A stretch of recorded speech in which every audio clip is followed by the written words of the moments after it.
You have 10 days left for your motor, so that's a nice project for spring break. I'll give you some hints. Keep the friction of your rotor as low as you can. You can't use any oil, of course, that's not allowed. Balance your rotor to the best you can. And try to avoid that the rotor begins to bounce, begins to vibrate. Because when it vibrates, it loses contact with the current when it needs it, so there's no torque. How will we test your motors? We do that with a stroboscope. And I've decided to demonstrate to you how we're going to do that. That's probably the best thing to do. We here have a disc, and we're going to rotate the disc at 1,000 RPM. Let's assume that is your motor. And we're going to strobe it with a strobe light until it stands still. In this case, I have set the strobe so that it will stand still, roughly. And the strobe is now going at 500 RPM, and the motor is going at 1,000 RPM. So this clearly is not the rotation rate of your motor. In fact, your motor goes twice around between the blinks. And we have no way of knowing that, so we double the frequency. So I'm trying to double it now. Double the frequency of the blinking of the strobe light, and now it stands still again. So now we may think that your motor is going 1,000 RPM, but we don't know yet. Maybe it's going 2,000 RPM, maybe 3,000 RPM. So what we're going to do now, we're going to double the frequency.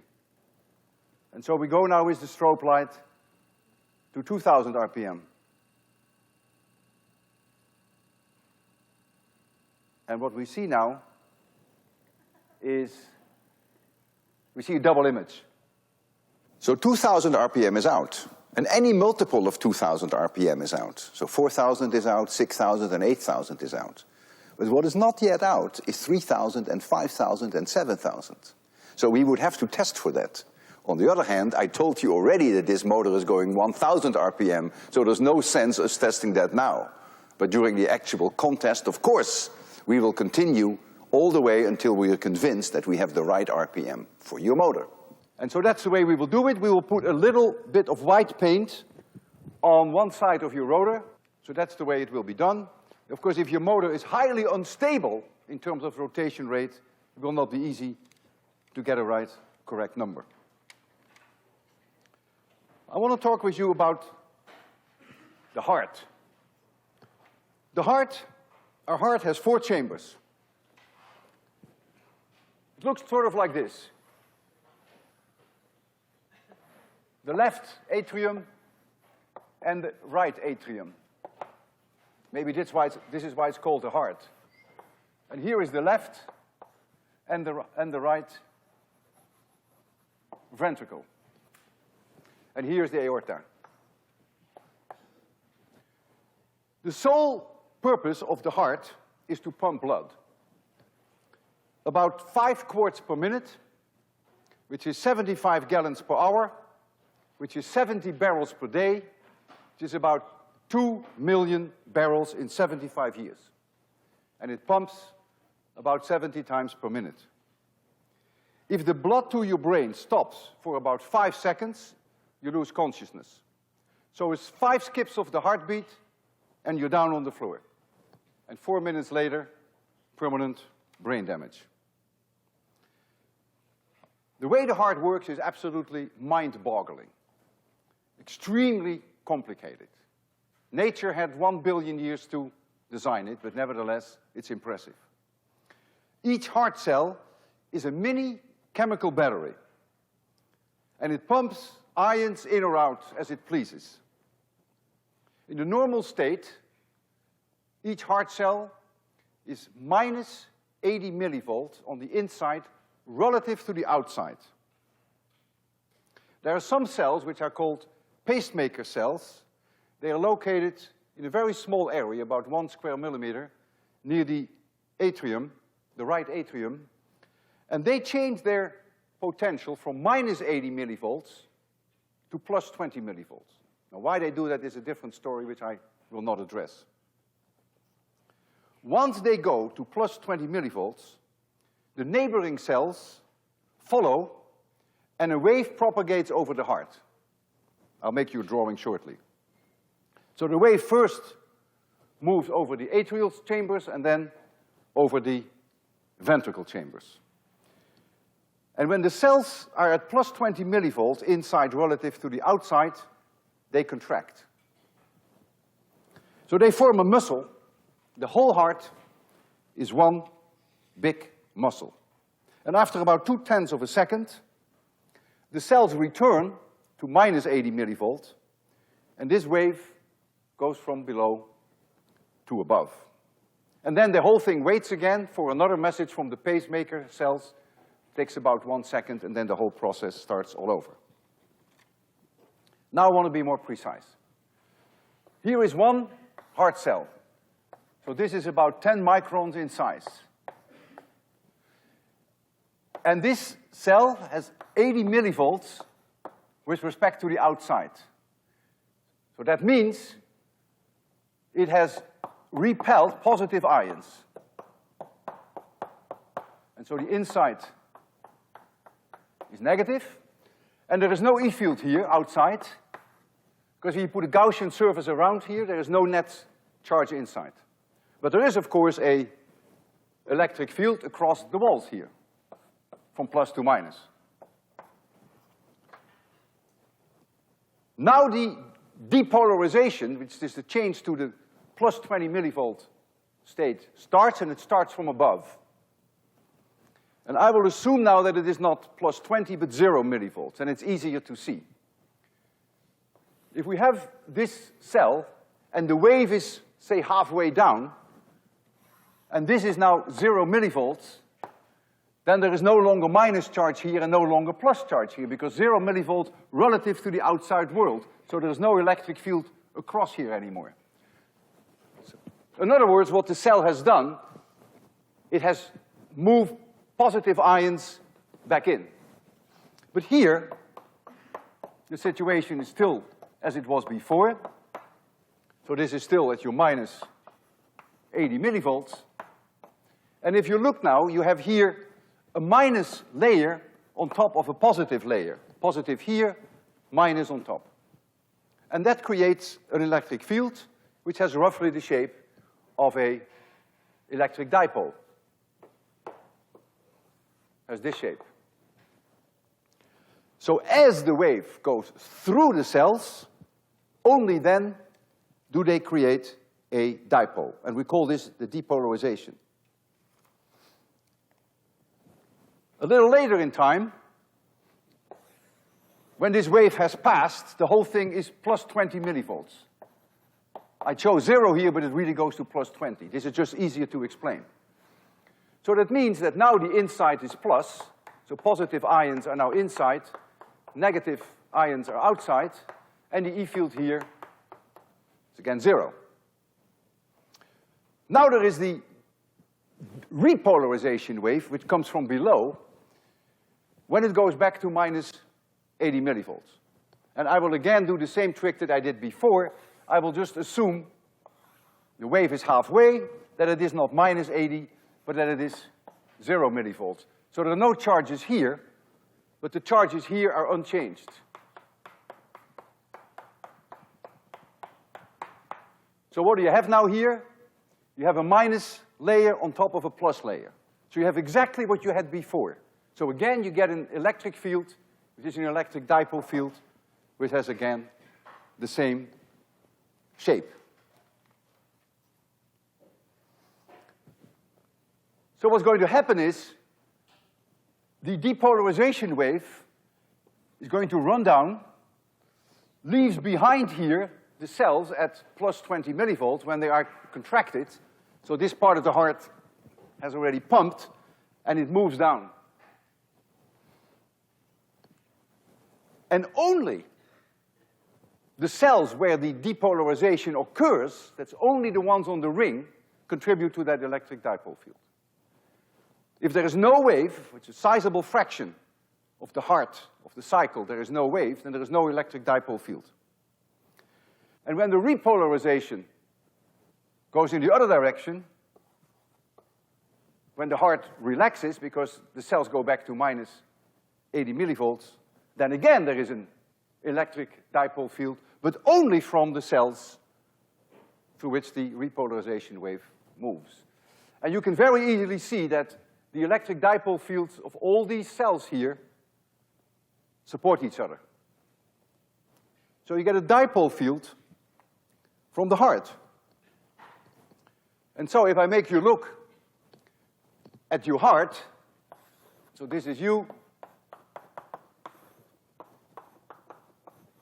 this is your body, your legs, and this is your arms, and here is your heart. And there goes this wave. And so here is your electric field that is generated while the wave is going, either depolarization down or repolarization up. But if there's an electric field, there's going to be potential difference between different parts of your body. If you look here at your belly button, and you follow this electric field line at your head, there is an E field. The integral E dot dl gives you a potential difference. And so now you see that there are going to be potential differences between the various parts of your body. And that's the idea behind an electrocardiogram.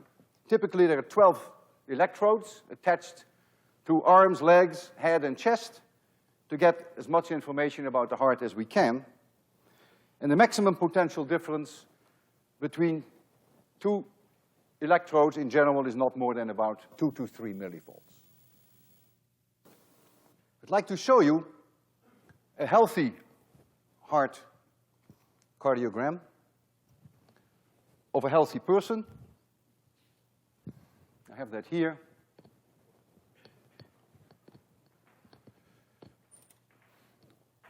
The time here is about 1 second, and from here to here is about 1 millivolt.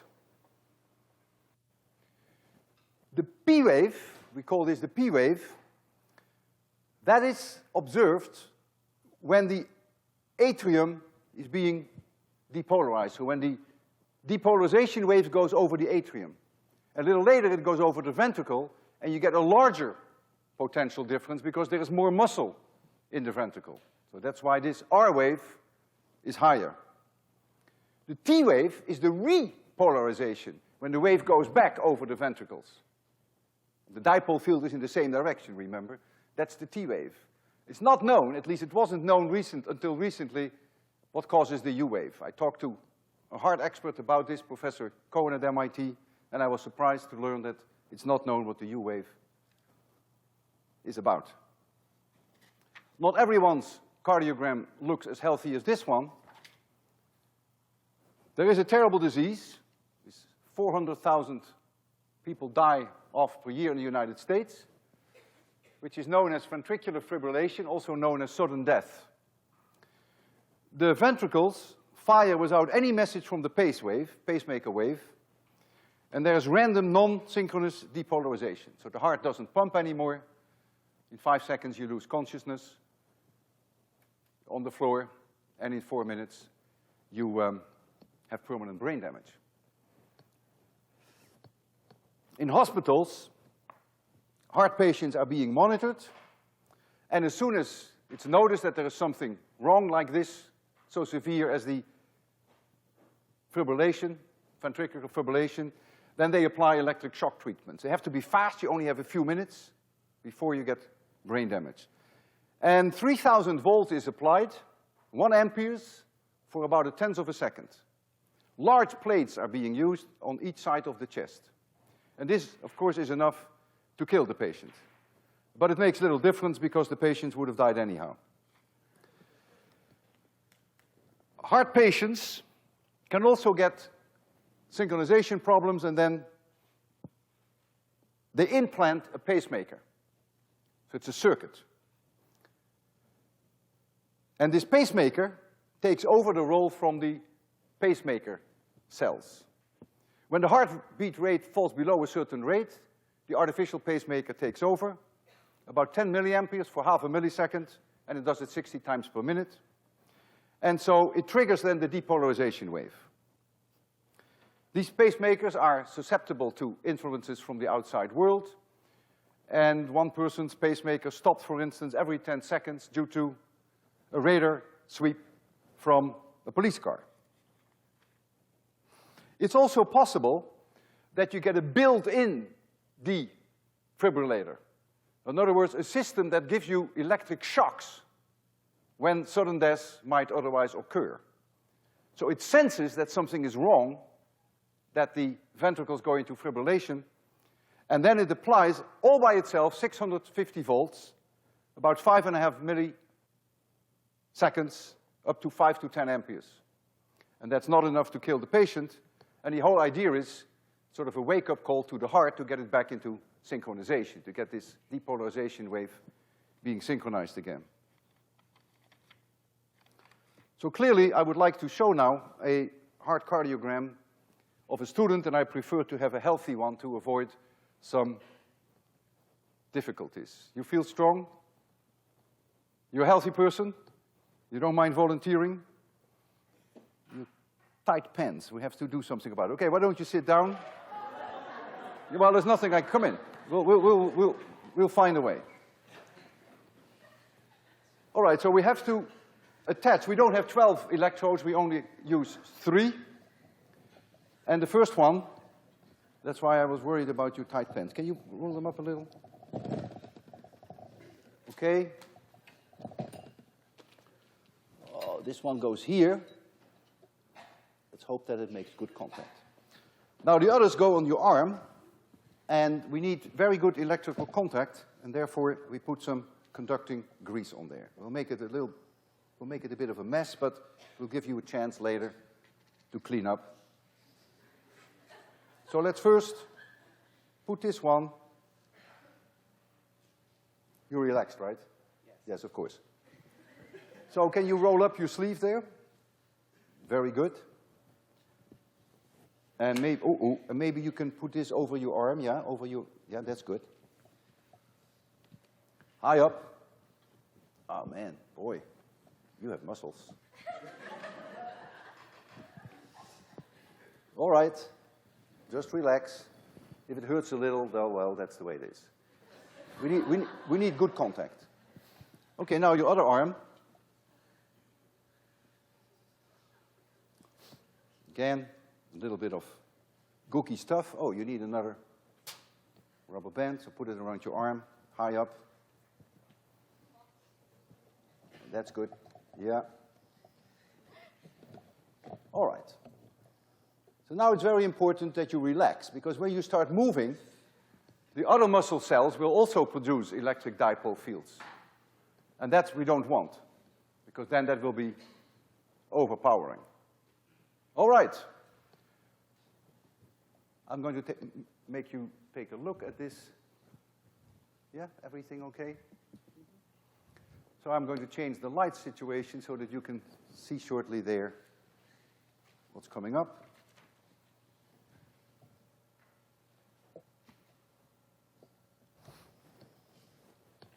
Oh man, what a, oh gee, look at this. Oh gee. Oh, look, I don't see your P wave. But you have an amazing T wave. No, you have an amazing R wave. It looks like your R wave is in the wrong direction. But you feel okay though, right? Yeah, I can't see a P wave. Well, maybe some people survive without P waves. It's certainly an unusual heart, but if you tell me that you're healthy, then I'll take your word for that. I think it would be nice if you show class now, why don't you just stand up for a while, that your other muscles begin to act, and they will see then, just stand up, you will see, move a little bit your arms. Move your arms, you see? Now you get the electric dipole fields from the other muscles in the body, which contract. This is even more interesting than your heart, man. All right, sit down again and let's take it off. And then you can clean up. It looks good. Yeah. Heart cardiograms are not so easy to interpret. But I think you're looking fine. And you feel all right, right? That's important. Thank you very much for volunteering. Very courageous.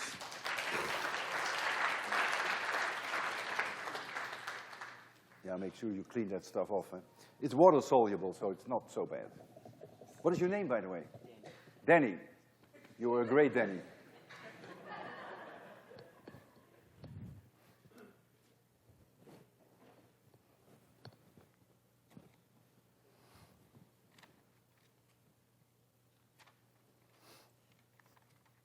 I now want to talk about Aurora Borealis. If we have a magnetic field, and we have a charged particle, let's say, make it plus, and the velocity of that charged particle is in this direction, then the force on that charged particle, the Lorentz force, equals Q times V cross B. I'm going to decompose this velocity now into one component parallel to the magnetic field and into a component perpendicular to the magnetic field. So the vectorial sum of these two is V. And so I can rewrite this as Q times V parallel plus V perpendicular crossed with B. But V parallel crossed with B is 0, because the angle is either 0 degrees or 180 degrees, so the sine of the angle is 0. And so the force is exclusively determined by this term. It's by the perpendicular component. And so what's going to happen, this charged particle is going to circle around, but then it continues to go in this direction with that velocity V parallel. And so you're going to see a pass like this, whereby this radius, r, of that circle, that radius, I still remember it from the lecture when we discussed that was mv divided by qb, but the v now is, of course, the perpendicular component divided by qb, and then in this direction, it continues unaltered with the velocity, which is the parallel component. Magnetic field of the Earth is not a straight line, but it's curved. And so charged particles can spiral around the magnetic field and follow the magnetic field lines, and they come down on Earth where the magnetic field lines enter, which is near the magnetic poles.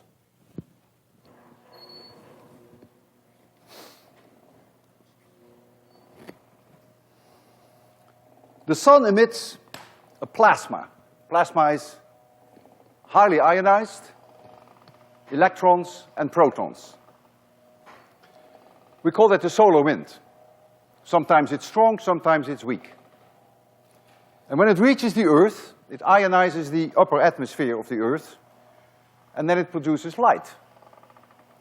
The light is very faint, can only be seen at night, and that light is called aurora.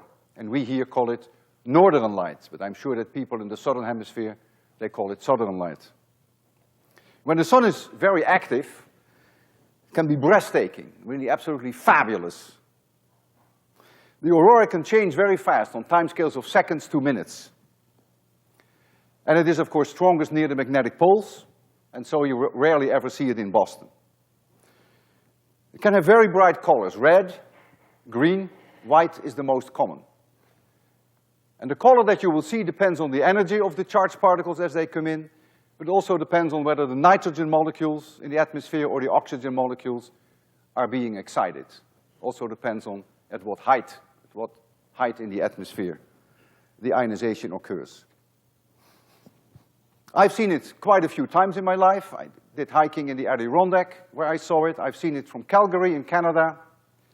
But whenever I fly to Europe, the flights are always at night, I always ask for a window seat on the left side of the plane, and that's the reason, so that I can look to the north, and a few times have I seen spectacular aurora from the plane. I want to show you some slides.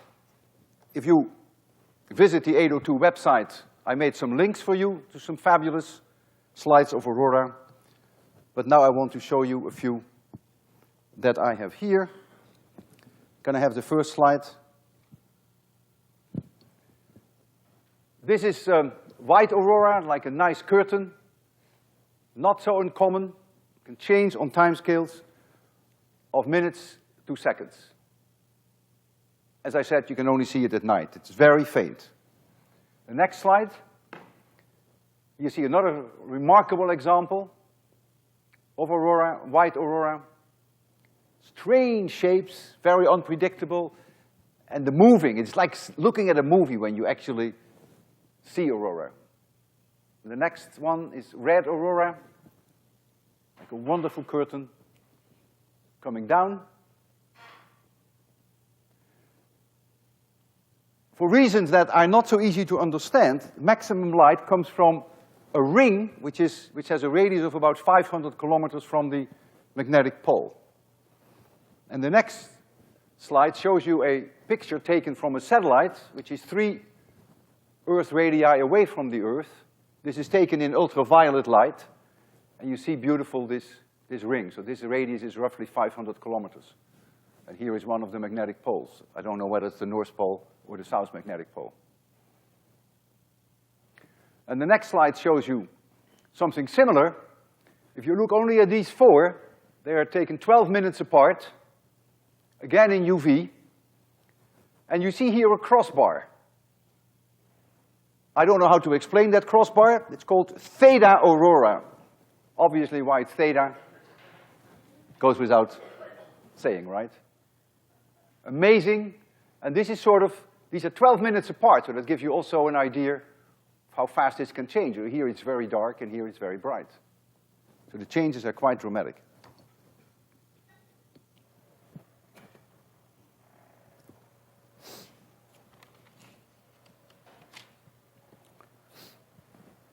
Now, I want to talk about superconductivity.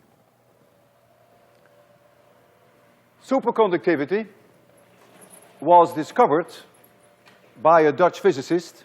His name was Kamerlingh Onnes. And he discovered that if you cool mercury to something like 4 degrees Kelvin, he used liquid helium for that. In fact, he actually discovered how to make liquid helium. That was the incredible thing. And then he used the liquid helium to cool down substances, among them mercury. And he discovered that mercury would lose completely all its resistivity. So the electrical resistance would go down to 0. And he got the Nobel Prize for that in 1913. You can only understand superconductivity with quantum mechanics. And even quantum mechanics has a major problem nowadays to understand all the phenomenon about superconductivity. The problem started in 1986, when 2 scientists in Zurich, Müller and Bednorz, discovered that certain alloys can be made superconducting at a temperature as high as 35 degrees Kelvin. And theorists earlier had proven that it was impossible to ever get superconductivity at 35 degrees Kelvin. And so this was such a splash in the community that these guys got the Nobel Prize within 1 year. In 1987, they got the Nobel Prize. I don't think there's any other example that I recall whereby a discovery was made and within 1 year the Nobel Prize was awarded. And theory still cannot explain today fully why there is what's called high temperature superconductivity. The record today, I checked that yesterday with Professor Lee at MIT, the record is now 135 degrees Kelvin. So certain alloys can be made superconducting at 135 degrees Kelvin. And since you probably know that liquid nitrogen has a temperature of 77 degrees Kelvin, anyone can now play nowadays with superconducting materials, even high schools, because liquid nitrogen is very easy to come by. If you make power lines out of superconducting material, there would be no loss of energy. People are thinking about that. You can imagine how costly it might be. But in principle, you could transport electric energy without any loss, without any ohmic losses. No I square R, because R is 0. Also, if you have 0 resistance in a material, you can run extremely high current through it. And you can therefore get very strong magnetic fields. And using superconducting coils, you can get very strong magnetic fields, and these colliders that we talked about earlier, these atom smashers, like we have at Fermilab and in Geneva, they are going to make use of superconducting coils to get magnetic fields as high as 6 Tesla or so, or even higher. No electric field can exist in a superconductor. And you can very easily see that, because if there were an electric field, if this is a superconductor, and there is an electric field, say in this direction, there would be a potential difference over the superconductor. And Ohm's law, V equals IR, tells you then immediately that if this is not zero, but if this is zero, that I would go to infinity. So you cannot have any electric field in a superconductor. If I approach a superconducting disk or material with a magnet, say this is the North Pole and this is the South Pole, so we have a magnetic field configuration roughly like so. If I approach this superconducting material, then the EMF generated in here because of Faraday's law, because there's a change in magnetic flux coming off, that EMF must remain zero, because you cannot have an electric field inside a superconductor. And this, of course, is IR. The R is also zero. So I now can have any value, completely legitimate. So you can have a huge current inside a superconductor, but no EMF. And so as you approach with this magnet, eddy currents are going to run inside the superconductor in such a way that the phi dt, the flux change in here, is always zero. And so these eddy currents will flow to never allow any magnetic flux, because there was no magnetic flux to start with when the magnet was high up, so there can never be any change. And so the eddy currents create a magnetic field themselves, which if you vectorially add them to this magnetic field, will always make sure that there is no net magnetic field inside the superconductor. And so if you now make a drawing of the two fields, the one that is produced by the eddy currents and the one that is produced by the magnet, when the magnet comes very close, so here is north and here is south, and here is your superconductor, then the superposition of those two fields then effectively comes down to the fact that this magnetic field is completely repelled. It's another way of looking at it. You get a squeezed field here.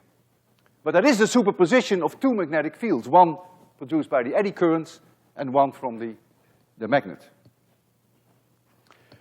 And whenever you have here such a squeezed magnetic field, there is magnetic pressure. We know why there is magnetic pressure, because north and north poles repel each other, but we never express that in terms of a quantity. And the magnetic pressure equals B squared, which is the magnetic field strength, divided by, is it 2? Yeah, 2 mu 0. Divided by 2 mu 0. I'll get back to this a little later in the lecture. And this is pressure, so this is in newtons per square meter.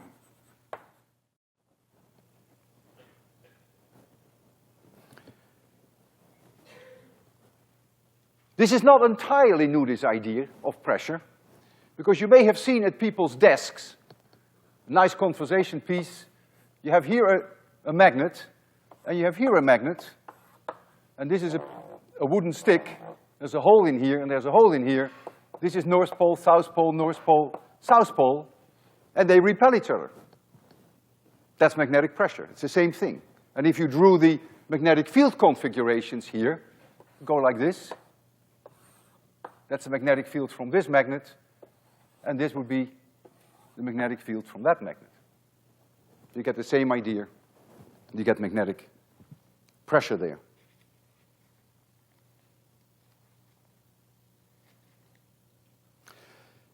If I rotate this magnet here, so first of all, the magnet is repelled, which is, in a way, a form of levitation. I was going to show you that. The magnet is just pushed up by the superconductor. That's the way you can look at it. But if you start rotating it, for instance, around with the south pole here, or the south pole there, or the north pole there, the eddy currents will instantaneously adjust to always repel that magnet. So even if you rotate it, it would still hang there, levitate it, rotating. What is not so easy to understand why the whole thing is so very stable, as you will shortly see. It's quite stable. So I'm going to show you there this superconducting idea. I first have to top it off with some liquid nitrogen, so let me do that when we still have full light. Oh boy. Good.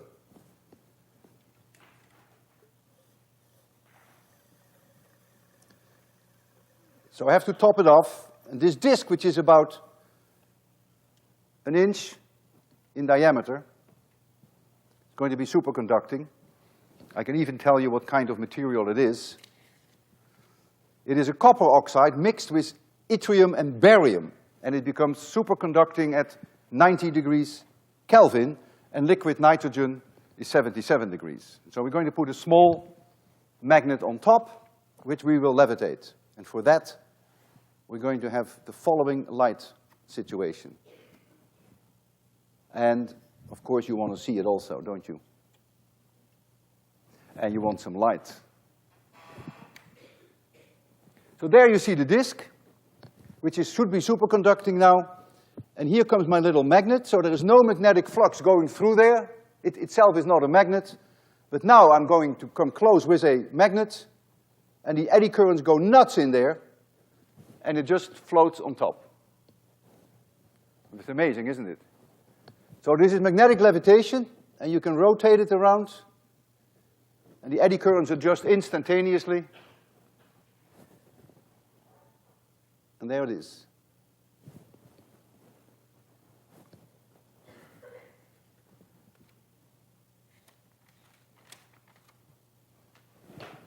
Yeah, you've all seen it. Clear enough? Okay, let me get rescue my magnet. Imagine in the days of Caroling Onnes, it took 4 degrees Kelvin to have anything superconductive. And now you can do it as easy as that. There are other forms of magnetic levitation. One is going to be very promising in our economy, we hope, and that is magnetic levitation can be used for trains. If you have a magnet and you move it fast over a conducting surface, then you also get levitation. You have to move it though, whereas there you don't have to move it. You see, if you let that magnet just go, if you don't move it anymore, then there is an eddy current going on, but the eddy current never dissipates any heat. There's no I square R because R is 0. So you never lose the eddy current. That's different with what is coming now. Now I have a magnet. Here is north and here is south. So we have a magnetic field sort of like this. And I'm going to move it over a plate, over a conducting plate, and I'll put the plate here. And as it comes over this conducting plate, the magnetic flux through that plate will change. Mr. Faraday says, actually it's Mr. Lenz who says, I don't like that. And so they're going to run an eddy current in here, and the eddy current will undoubtedly go in this direction as it comes over here. And this current ring now will produce a magnetic field in this direction. And look what you have. You have again, this is the north pole of this eddy current, and this is the south pole. North pole repels north pole. And so if this has a high enough speed, so that the change of the magnetic flux, the d phi dt, is high enough, the train can float. Tens of tons of weight can be made to float. And the reason why in this case the train has to keep going, that if the train stops, the eddy current will die out. There's no longer a d phi dt, but there is resistance in this conductor. And so you get ohmic dissipation, you get I square R, you get heat in here. And so then the train will just plunge down. And that's not the case with the superconductor, because you don't dissipate any heat in the superconductor because the superconductor has no resistance. So the idea is the same, but you see now why you have to keep this one going and why there you don't. And so again, you get a squeezed magnetic field like you have there. And so you get magnetic pressure.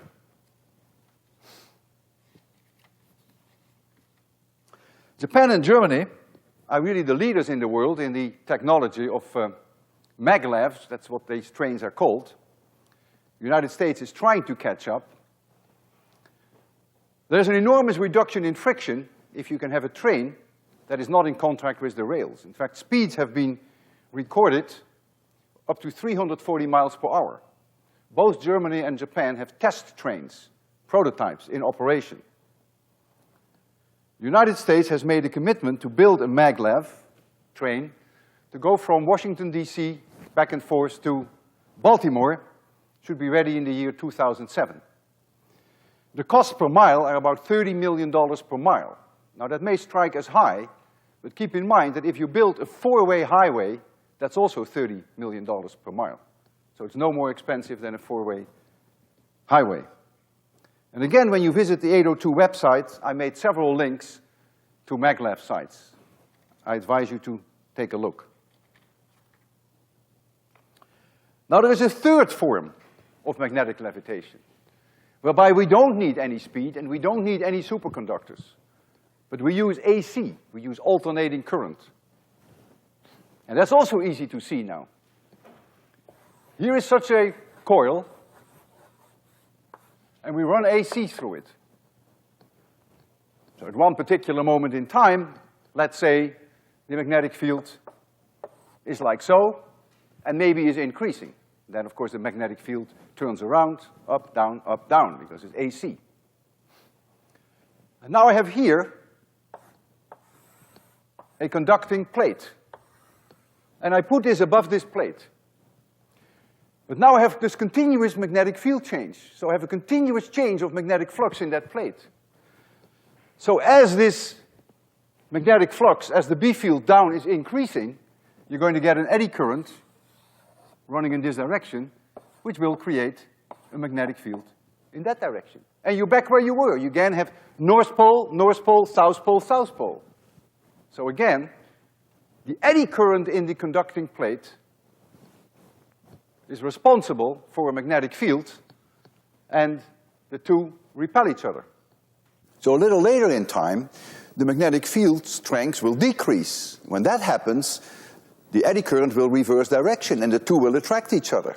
And so you will think now, it seems quite reasonable, that half the time they will attract each other and the other half the time they will repel each other. That, however, is not the case. There will be a net repelling force. And why that is, I will explain to you during the next lecture, but I want to demonstrate it now. I have here such a coil, about an area of about 1 square foot. I can simply run 110 volts, 60 hertz AC. If I turn this on, just goes into 110 volt outlet, and I increase the current, starts to float. No high-speed train, nothing superconducting.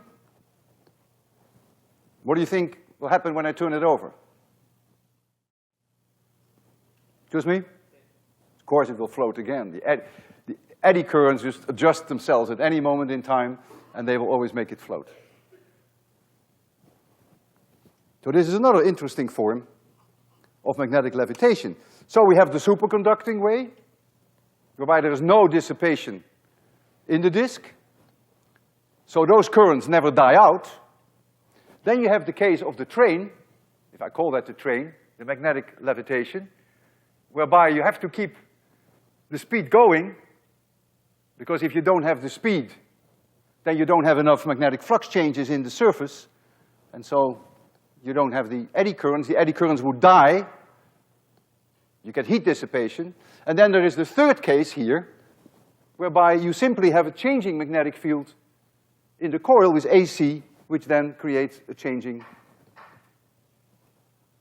eddy currents. So now we come to the levitation of a woman. How do we levitate a woman?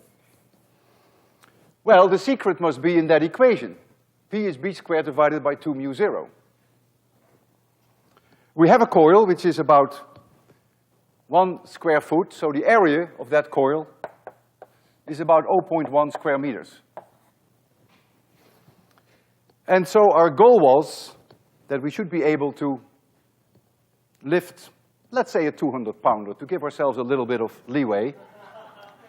And so we calculated that if the magnetic field, B, is about 1500 Gauss, which is about 0.15 Tesla, that we would get very close. We know that mu 0 is 4 pi times 10 to the minus 7 in SI units. And so you can calculate now what the force is on this area. The force is, of course, the pressure times the area, assuming that the magnetic field is uniform. And so you're going to get that this force is going to be B squared, which is 0.15 squared, divided by 2, divided by 4 pi, times 10 to the 7th, multiplied by the area, which is 0.1 square meter, and you find that this is about 900 newtons. 90 kilograms. As I said, a 200-pounder.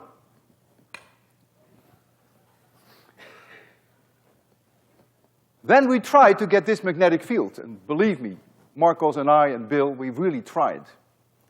But there was a problem, because we needed enormously high currents to get this magnetic field. And at these very high currents, our circuit breakers would go every time. So we called up the physical plant, and they said, yeah, what do you expect, man? You need several hundred amperes. You think we can get several hundred amperes out of this system? You have to redesign MIT for that. So it was very disappointing for us. So the best we could do with the strongest current that we could generate, we could only get a magnetic field of about 350 Gauss, which is 4 times lower. And the tragedy has it that the magnetic pressure goes with B squared. So that makes it 16 times lower. So the 200-pounder now becomes a 12-pounder. So that's the reason why when some women wrote me very nice email yesterday, because they volunteered, why I had to say thanks, but no thanks. But I want to keep my promise. I said I was going to levitate a woman, and I will.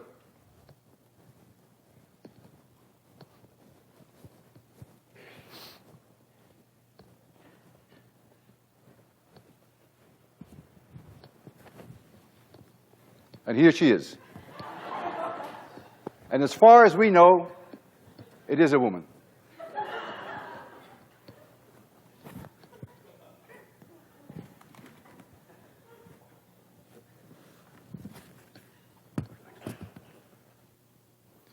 Okay.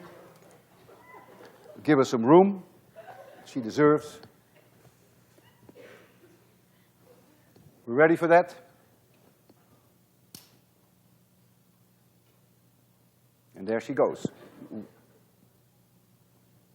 I levitated a woman. Have a great spring break.